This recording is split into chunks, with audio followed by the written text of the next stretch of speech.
বন্ধ হোক বন্যা ট্যুর।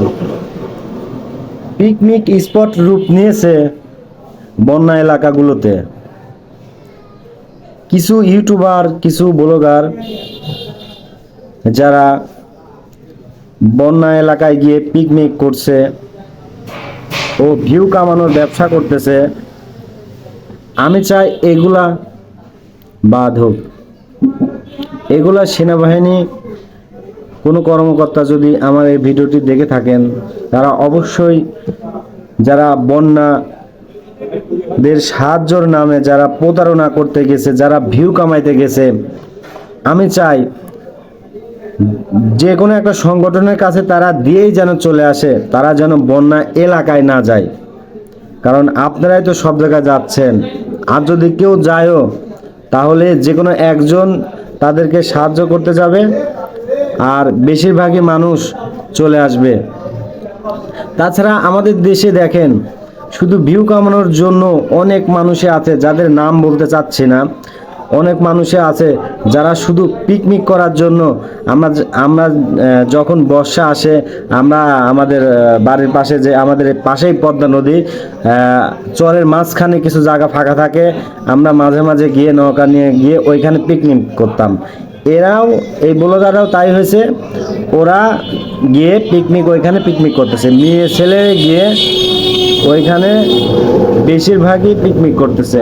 তাই চাই যে আপনারা যদি এই পিকনিক বন্ধ করে এই স্পট রূপ নিয়েছে বন্যা কবলিত এলাকা, এগুলা মুক্ত করে যদি একটা ভালো কিছু করতেন তাহলে ভালো হতো। আল্লাহ তাআলা বলেছেন, তুমি দান করো যেন তোমার বাহাত না জানে। আর আপনি যদি দান করেন বা সাহায্য করেন, দুটো একই জিনিস, তাহলে আপনার বাহাত যেন না জানে। আপনি দান করে চলে আসেন, আপনি দান করে যে ওনার হাতেই পৌঁছানো লাগবে তার কিন্তু মানে নেই। কারণ আপনি দান করতেছেন, ওই দানের টাকা যদি কেউ মেরেও দেয়, আপনি তো করছেন দান, আপনার তো নিয়ত ঠিক ছিল। তাই বলছি যে আপনি যদি বন্যা কবলিত এলাকার মানুষদের যদি আপনি সাহায্য করতে চান, তাহলে যে কোনো একটা সংগঠন গিয়ে সেই টাকাটা পৌঁছে দেন, অবশ্যই আপনার দানটা কবুল হবে। আমি এটাই আপনাদের কাছে আশা করি। আর এই যে ভিউ কামানোর ব্যবসা একবারে বন্ধ করে দেন।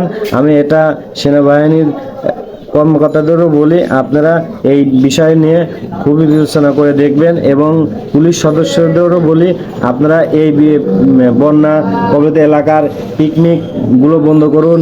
মেয়ে ছেলে গিয়ে যে পিকনিকগুলো হচ্ছে, আমি চাই এইগুলা নিমেষেই বন্ধ হয়ে যাক। তো আমরা সাধারণ মানুষ কথা বললেই অনেক মানুষই বলেন যে আমরা অনেক একজনের নামে গীবত গাচ্ছি বা সমালোচনা করতেছি, আমরা ওদের ভালো দেখতে পারতেছি না। আসলে এটা না। আপনি যদি ইসলামিক দিক দিয়ে তাকান, তাহলে কিন্তু আপনাকে ইসলাম আগেই বলবে যে আপনি দান করলে গোপনে করুন। আপনাকে যে তার হাতে গিয়ে পৌঁছাতে হবে, যে কোনো একজন গিয়ে তো হাতে দিচ্ছেই। এই না যে সবাই ভিডিও করা। আপনি দান করেন, দেখেন ভিডিও করেন না, ভিডিও না করে যদি দান করতেন তাহলে কিন্তু আপনার এরকম সমালোচনা হতো না। তো আজকের মতন আমার এই ভিডিওটি এখানেই শেষ করতেছি। আল্লাহ হাফেজ।